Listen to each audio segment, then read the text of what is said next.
Hər kəsi salamlayıram və öncədən qeyd eləmək istəyirəm ki, əgər videodan faydalansanız, mütləq şəkildə videonu bəyənməyi unutmayın. Ən azından əməyə hörmət üçün. Başlayaq. Deməli, bu dəfə baxırıq MHM-dən bərk cisim və mayelərin xassələrindən ilk testə. Test 1, sual 1. Joule bölünsün kiloqram. Joule-un yerinə nə yaza bilirdik? Q. Kiloqramın da yerinə M yazırıq. Onda bu bizə nəyi verəcək? Xüsusi ərimə istiliyini. Yəni M lambda bərabər idi nəyə? Q-yə. İkinci sualda. Neçə kiloqram misi əritmək üçün bu qədər istilik miqdarı lazımdır bizə? Burada da M axtarırıq kiloqramı. M-i tapmaq üçün nə edirik? Q-nü bölürük. Burada lambda. Aha, Q-nün yerində var 7,2 vurulsun 10 üzərindən 5. Lambdanın yerinə var 180 kilojoule. Kilo nə deməkdir? Minə vurma 10 üzərindən 3 deməkdir. Onda burada sıfırlar deməli nə edək? Burada vergüldən azad olaq, bura bir dənə də sıfır atırıq. Deməli 5 sıfır burada oldu, 5 sıfır burada oldu. Bunları da ixtisar eləyəndə bu da bizə nəyi verəcək? Deməli 4, 72/18-dən. 4 də harda var? D variantında. Üçüncü sualda verilmiş kütləli cismin civənin temperaturunun aldığı istilik miqdarına asılılıq qrafiki verilmişdir. Civənin yalnız qızmasına sərf olunan. Baxın, qızma deyirsə, bax bu artım olan hissəsini götürürük. Ancaq ərimə, donma, bərkimə, buxarlanma kimi sözlər, yəni aqreqat halın dəyişməsi varsa, bax bu sabit hissəyə baxardıq. İndi sadəcə qızmaya baxırıq. Baxın, buradan bura qədər. Bizə qızmaya sərf olunan istilik miqdarı Q nə qədərdir? Baxın, 0-dan 10-a qədər. 10. Bu da var harda? A variantında.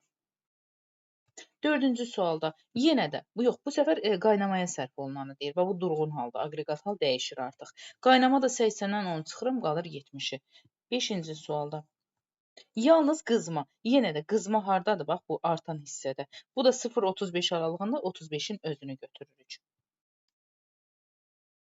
6-cı sualda verilmiş kütləli qurğuşunun temperaturunun aldığı istilik miqdarından asılı qrafiki verilmişdir. Qurğuşunun yalnız əriməsinə sərf olunan istilik miqdarı nə qədərdir?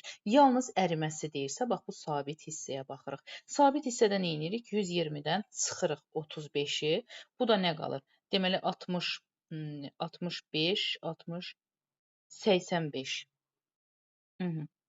85 burada yoxdur. Böyük ehtimal ki, çapda səhv gedibdir. Yəni, doğru cavab 85-dir.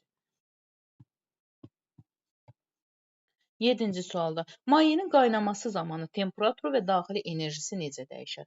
Baxın, şərtdə qaynama, donma, buxarlanma, bu kimi, bayaq dediyim kimi, aqreqat hal dəyişəndə temperatur dəyişmir. Bu belə. Dəyişmirsə, əks variantları silirəm. İndi gəlirik daxili enerjiyə. Qaynaması zamanı yəni oradakı o daxili enerji artır. Məsələn, donma olsaydı azalır götürərdik. Qaynama var deyə daxili enerji neyinir? Artır. Belə də yadda saxlamaq istəyirsinizsə, məsələn, bərkdən qaza qədər gəlir də, düzdürmü? Bərk qızır, sonra olur əriyir, sonra olur maye, sonra maye buxarlanır, olur qaz. Bir sözlə, bax bu tərəfə sağa doğru hərəkət eləyəndə daxili enerji artır, sola doğru hərəkət eləyəndə daxili enerji azalır. 8-ci suala baxaq. Bərk maddə əridiyi zaman, baxın, bərk əriyir. Yenə də ərimə var, temperatur dəyişmir, daxili enerji neyinir? Artır. Dəyişməz və artar harda var? D variantında. 9-cu sualda. Deformasiyanın kiçik qiymətlərində mexaniki gərginliyin nisbi uzanma ilə düz mütənasibdir ifadəsi Huk qanunu. Ümumiyyətlə bu deməli deformasiya, yay filan, onlar hamısı Huk qanunudur. Gəlirəm 10-cu suala. Delta L bölünsün L0 bizə nəyi verirdi? Nisbi uzanmanı. 11-ci sualda mexaniki gərginlik hansı ifadə ilə müəyyən olunur? Bu da var F bölünsün S. Mexaniki gərginliyin vahidi Paskaldır. Onu təzyiq kimi də fikirləşə bilərsiniz, əgər unutsaz. 12-ci sualda verilmiş materialda Young modlu. Young modlu asılı deyil. Heç nədən, sadəcə materialın növündən asılıdır. Yəni, bu da tanıdığımız kral cəmiyyətlərdən növbəti biridir. 13-cü sualda mayelərdə molekullar arasındakı.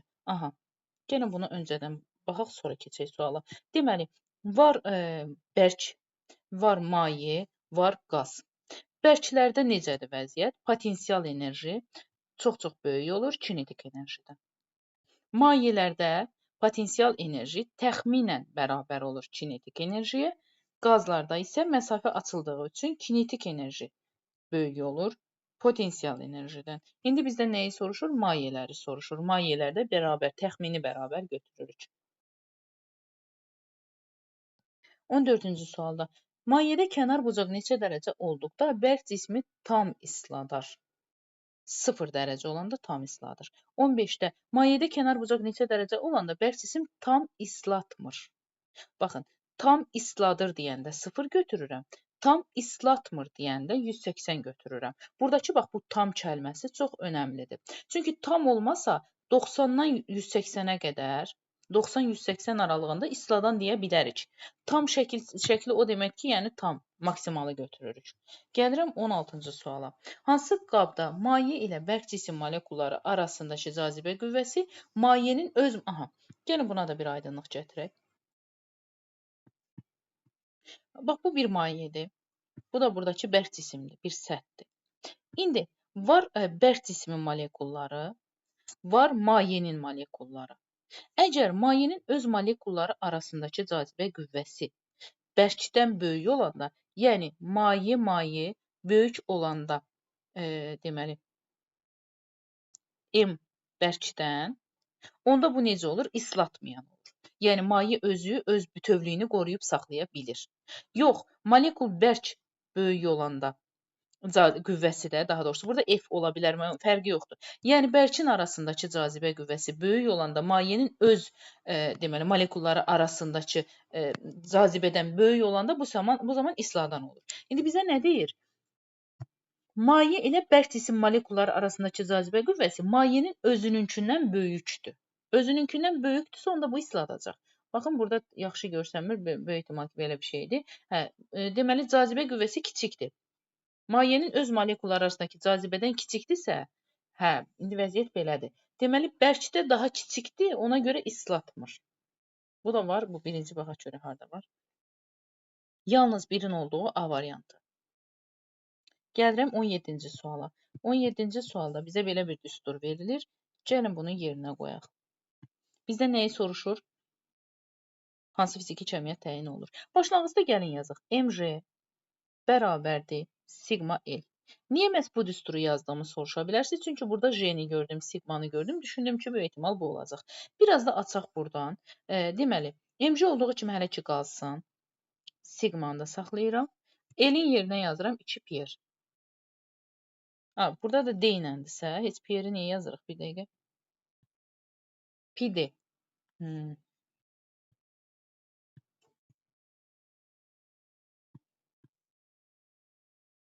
Pi D. Aha, indi burada. Baxın, nə görəsiniz? J-ni bu yana bölmə kimi atıblar. Fikir verirsiniz. Deməli, söhbət nədən gedir? Kütlədən. Kütlə harada var? B variantında. 18-ci sualda. Kapilyer borunun radiusunu 2 dəfə azaldanda mayenin hündürlüyü necə dəyişir? Baxın, radiusla bax, əgər kütlə, çəki deyirsə, radiusla düz asılıdır. Bircə dənə H-ı soruşsa, radiusla tərs asılı deyəsiniz. Onda radius 2 dəfə azalanda H 2 dəfə artar. Niyə? Çünki ondan tərs asılıdır. Davam edək. 19-cu sualda. H-ın səthi gərilmə əmsalından asıllıq qrafiki hardadır? Gəlin belə eləyək. Sigma L, H bərabərdir 2 sigma bölünsün rho J R düsturundan düz asılı görərik. A variantı. 20-ci sualda. Ərimə istiliyi və xüsusi ərimə istiliyi üçün BC-də ölçü vahidi olaraq jouldur. Xüsusi ərimə istiliyi deyirsə jouldur. Biri bura yazırıq. Skalyar da hər ikisi onsuz da skalyardır. Joul bölünsün kiloqram xüsusidir. Yəni Q bölünsün M-i yaza bilərik. Maddənin növündən asılıdır xüsusi ərimə istiliyi. Maddənin kütləsindən asılıdır. 5-i də bura yazıram. 1 və 5-in olduğu harda var? 1, 5, 4, 3. Bir dəqiqə. 25, bircə dəqiqə.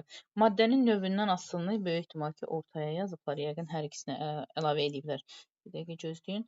1, 5, 2, 4. Bu da olacaq A variantı.